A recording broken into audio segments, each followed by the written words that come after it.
Muy buenas noches. Les habla Juan Guillermo Guerrero Méndez 320-370-0091 desde Colombia. Recuerda que tú estás en mí, yo estoy en ti, por lo tanto nos necesitamos. He dado ya una serie de charlas sobre el bullying escolar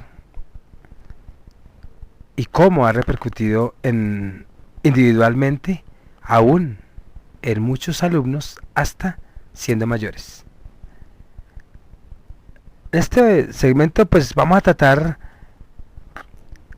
cuando los grupos de personas también han sido victimizadas. Entonces en realidad existen muchas formas en que un grupo puede ser manipulado por un mal líder. Y una de ellas es cuando se convierte en un testigo atemorizado. De hecho, la aparición de un niño maltratador es la consecuencia de que el grupo sienta miedo por un motivo que se gestó independientemente de la aparición del niño problemático. Por ejemplo, cuando se trata de niños pequeños, la figura del líder negativo pues suele adquirir más relevancia después de un episodio en el que predomina la confusión.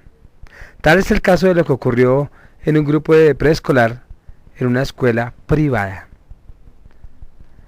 A poco tiempo de empezar el ciclo escolar, cuando aún el grupo se estaba adaptando al nuevo ritmo, una de las dos mascotas del aula se escapó y desafortunadamente un niño la encontró muerta cerca de un desagüe que daba al patio.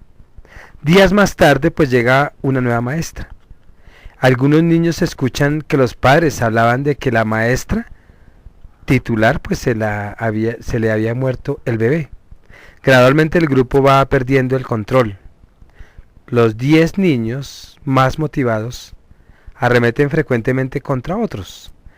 Están nerviosos e inesperadamente pues se dan conflicto de agresión a las niñas. Se produce una progresiva espiral de miedo e inseguridad que ningún adulto percibe como consecuencia de los dos hechos ocurridos. Las docentes a cargo en ese momento, en lugar de hablar con los niños para hacer visible el problema, pues amenazan con castigos. 2 niñas no quieren ir al colegio porque temen a sus compañeros. Es entonces cuando las docentes definitivamente creen que hablar con el grupo para averiguar qué ocurre sería contraproducente. La única medida que se toma, con el objetivo de frenar el proceso hostil que ya está en marcha, es más bien minimizar cualquier conflicto con el aquí no ha pasado nada, la cual no aporta ninguna solución. Al contrario, 2 de los niños que habían dejado atrás el hábito de morder vuelven a hacerlo y se convierten en líderes negativos. No solo muerden, sino que han pasado de la burla a los empujones y de los empujones a la agresión física. Se ha producido un importante desgaste psicológico tanto en los agresores como en los agredidos y en las profesoras, con lo que aumenta el descontrol.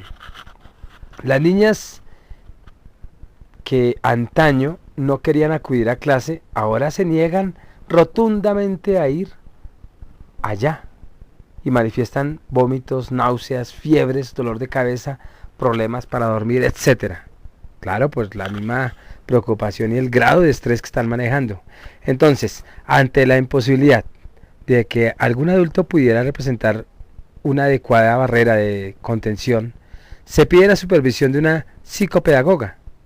Y tras una serie de observaciones y conversaciones con los niños, la psicopedagoga se da cuenta de que estos promueven situaciones de omnipotencia frente al miedo, a la muerte, al abandono y a la soledad. También se concluyó que cada vez que los padres explicaban a los docentes que las niñas no querían ir al colegio porque tenían miedo, las docentes confirmaban la fantasía de que solicitaban ayuda eran de algún modo más débiles. ¿A qué nivel tuvo que hacer llegar la agresión para que ésta fuera entendida por los responsables del centro como violencia? Estaban los escolares tratando de elaborar esas sensaciones atemorizantes con las mismas armas que muchas veces los adultos utilizan para elaborar sus propias vivencias, como la agresión. Pues no cabe duda, como tampoco cabe duda de que si ante la muerte de la mascota y la ausencia de la maestra se hubieran encontrado los canales adecuados, como la plástica, la expresión corporal o la música, porque canalizan esas agresiones y expresan el miedo al abandono, pues muchos de los episodios desagradables vividos por esos niños se hubieran evitado. ¿Cómo es lógico? O más bien, ¿cómo es lógico? Este es solo un ejemplo. Y existen otras formas de que un grupo se puede convertir en testigo atemorizado. Por ejemplo, cuando se trata de niños más grandes e incluso de adolescentes que funcionan ante la violencia como espectadores pasivos y sienten que no tienen suficiente autoridad para volver a encauzar la jerarquía, por lo que suelen encontrar como única salida el silencio o el fanatismo. Si al reemplazar las normas del colegio por aquellas que ha instaurado el bully, pues logran recuperar cierta fuerza de protección. De este modo, el grupo previamente victimizado se convierte en un sucedáneo de bully, abriendo nuevos cauces para la violencia interpersonal, y cualquier integrante corre un alto riesgo de ser la próxima víctima, porque el bully no mide la prepotencia. Las experiencias con adolescentes llevados a cabo en algunos países para frenar el bullying por intermedio del grupo sigue básicamente dos modelos destinados a que el resto de los compañeros no se conviertan en testigos atemorizados. Primero, implicar al grupo en una participación como agente observador. Y segundo, pues darle medios para que actúe como mediador. En el primer caso, los expertos han detectado tres consecuencias.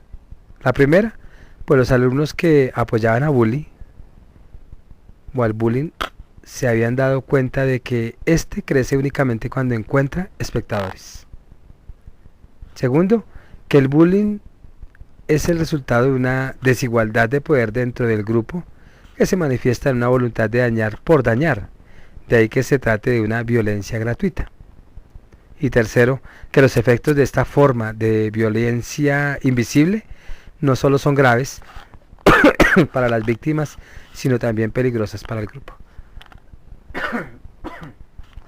La segunda experiencia, la de implicar al grupo como mediador, no hacía más que agravar el problema. De hecho, lo que se había pensado era que si los testigos pasivos eran capaces de compartir con los profesores de responsabilidades de lo que estaba ocurriendo, pues fácilmente se pararía la ola de agresividad. Pero lo cierto es que cuando el grupo descubrió que podía tener más poder dentro del aula, su excitación también aumentó y la ola de violencia fue mayor. Pero hubo otra consecuencia: una gran pérdida de autoridad por parte de los profesores. Finalmente se acordó que dicha experiencia solo podría llevarse a cabo en aquellas escuelas donde los grupos fueran reducidos y hubieran normas claras de convivencia. Aquí en Colombia nosotros nos hemos dado cuenta que los profesores ya no tienen autoridad, no porque la han perdido, sino porque ya a través de las leyes se les ha amarrado los patrones de autoridad, los patrones de mando, los patrones de proponer, y así pues ellos ya se han desmotivado también y han dejado más bien que ellos hagan de las suyas. Pero debemos de recuperar esa autoridad para poder encauzar esas conductas disfuncionales en los compañeros, en los alumnos, para que se llegue otra vez a las jerarquías que tanto conocimos en algún momento, pero sin abuso de autoridad. Porque también hay grupos que maltratan. Y no hay que olvidar que el bullying siempre delata un abuso de poder.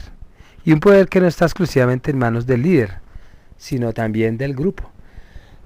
No hay que imaginar grupos enfrentados como si se tratara de pandillas para comprender cómo funciona esta forma de violencia. Al contrario, rara vez hay pandillas. Rara vez la víctima tiene compañeros que la defiendan y se enfrentan al grupo más fuerte y generalmente la mayor parte del grupo está contra él o ella.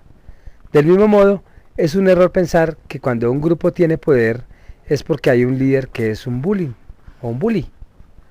Entonces existen razones que se explican más adelante en las que un grupo adquiere poder sobre uno o varios niños cuando estos han sido ridiculizados por parte de algún adulto o de un mayorcito. Pero volvamos al grupo que tiene un bully por cabecilla y que abusa de su poder frecuentemente porque tiene menos aprehensión que el resto a la hora de maltratar a otro. Este grupo que maltrata no es menos dañino que lo que puede ser su líder cuando ejerce una violencia sistemática con la intención de dañar. Hay que recordar que es el grupo el que permite el bully usar y extender la violencia hacia más personas, incluidos los profesores, y a otros espacios de la escuela, como el patio, el baño, los pasillos, el colectivo. Todo lo que sea para el colectivo. O sea, es todo. Entonces es el grupo el que colabora para que los tentáculos de la violencia se extiendan hasta diferentes ámbitos. Una extensión que al mismo tiempo les permite participar, proporcionando a veces los medios necesarios conscientes o inconscientemente para que lo que ocurre en el grupo solo quede entre ellos, teniendo en cuenta que esa cerrazón puede ser peligrosa para el propio grupo. Entonces, en este sentido, el etólogo Konrad Lorenz, al comparar la conducta animal y humana, dice que la acumulación de reacciones agresivas puede llegar a convertirse en perjudicial e incluso en peligrosa, de una manera directa cuando una pequeña comunidad está aislada por completo de congéneres, en los que poder desahogar los impulsos acumulados. No son acosos ciertos grupos no son acoso ciertos grupos, comunidades tan aisladas que cualquier elemento ajeno a ellos puede ser violento si es visto como una amenaza. Veamos cuáles son las leyes internas por las que se rigen los grupos que maltratan y dónde ha prendido el bullying. Hay barrios donde aquí en Colombia, como en Casucá, que dicen que ni sapo ni cepo. O sea, ellos saben de la violencia pero nunca dicen quiénes son los agresores.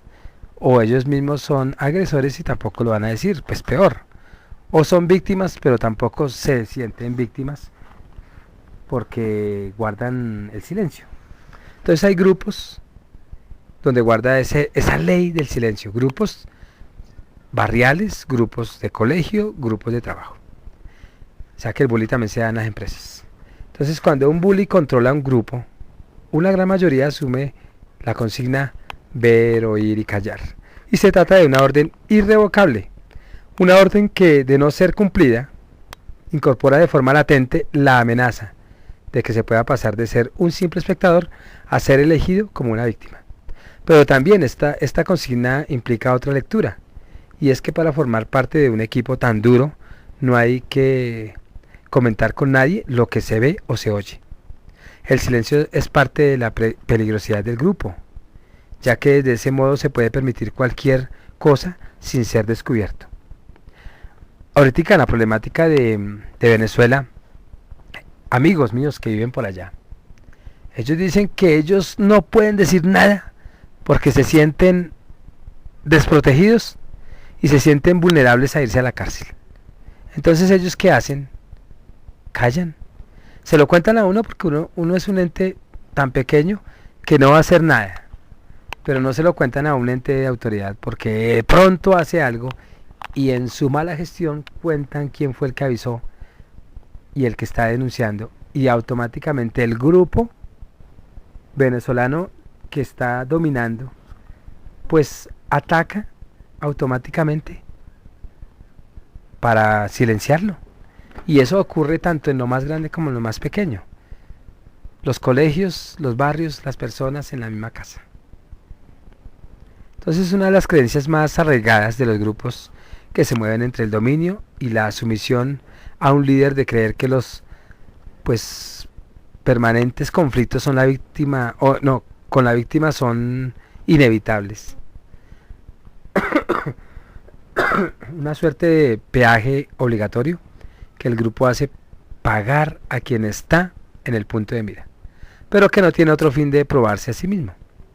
Para decirlo de otro modo, el grupo fabrica sus reglas extremas y unidireccionales para someter a ellas sus actos. No se trata pues solo de fanatismo. Cuando el bullying está instaurado, el grupo suele ser consciente de lo que hace y suele valerse de generalizaciones fatalistas para encontrar excusa frente al maltrato.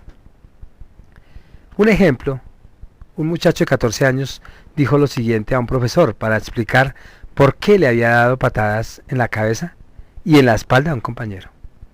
Nosotros no ponemos las reglas las ponen ustedes. Nosotros solamente las ejecutamos. Y viene ese gran interrogante: ¿no dicen acaso que mentir es malo? Pues él, la víctima, mintió. Dijo que no tenía el dinero que le debía a tal persona, que era un líder del grupo que maltrataba. Y sí lo tenía. Y por eso lo castigué. Porque dijo mentiras. O sea, todos los valores los usan, pero en contra. Están entendiendo mal la axiología. Están entendiendo mal la aplicación de la misma. Entonces, veamos otro ejemplo cuando los actos se basan en un falso sentido de la justicia. Entonces, cuando iban a terminar las clases, dice un muchacho cualquiera llamado Pimpín, que tiene 15 años, me di cuenta pues de que el grupo iba contra mí. Dice él: llevábamos más de 5 años juntos y conocía perfectamente qué papel interpretaba cada uno de los de mi clase. Fernando era el líder, Pablo el que siempre estaba en contra de todo, yo era el más introvertido, el Chusqui era el gracioso y Ramón el peleador. Le decíamos manos de hierro. Pero a pesar de ello, nunca imaginé que irán o que se iban a ir contra mí. Creyeron que los había delatado cuando el profe de física pues me preguntó quién había escrito palabrotas en el coche de la profesora de dibujo. Entonces empezaron a molestarme, un día, otro y otro. ¿Cómo iba a decir yo algo si ni siquiera sabía que eso había ocurrido? Hasta que una mañana me esperaron a la salida.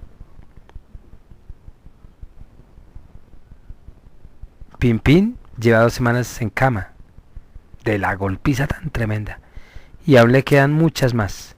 Tiene fracturadas 3 costillas, por esos golpes que recibió de quienes creían que eran su enemigo. Pablo y Ramón, ellos actuaron convencidos de que él los delató. Entonces uno, viendo esos testimonios, que uno trabaja en colegios o que uno interviene en colegios, ya sea esporádicamente, uno se da cuenta que los muchachos están entendiendo mal toda la gestión administrativa individual.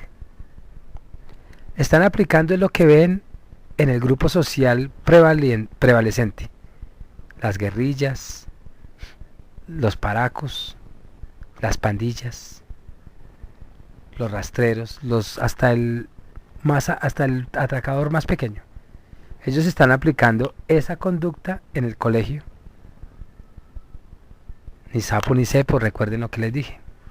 Entonces están reproduciendo lo que la sociedad está mostrando desde su propia administración.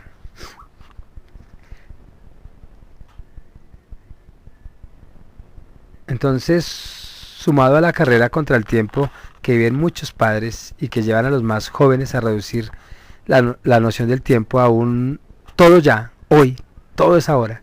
No hay que olvidar que en los últimos años el nivel de vida pues ha dado a muchos chicos la facilidad de usar su propia tarjeta de crédito, posibilitando un estilo educativo que la mayoría de los niños y de los adolescentes asimilan en términos de facilidad.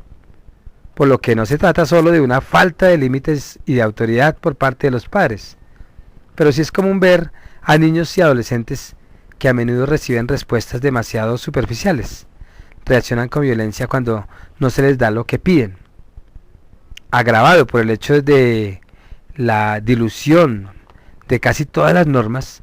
Esto ha llevado a que los padres y los mismos niños no piensen más que en las propias necesidades, sin considerar al otro y lo que el otro siente, piensa o imagina, en una edad en que potencialmente podría hacerlo.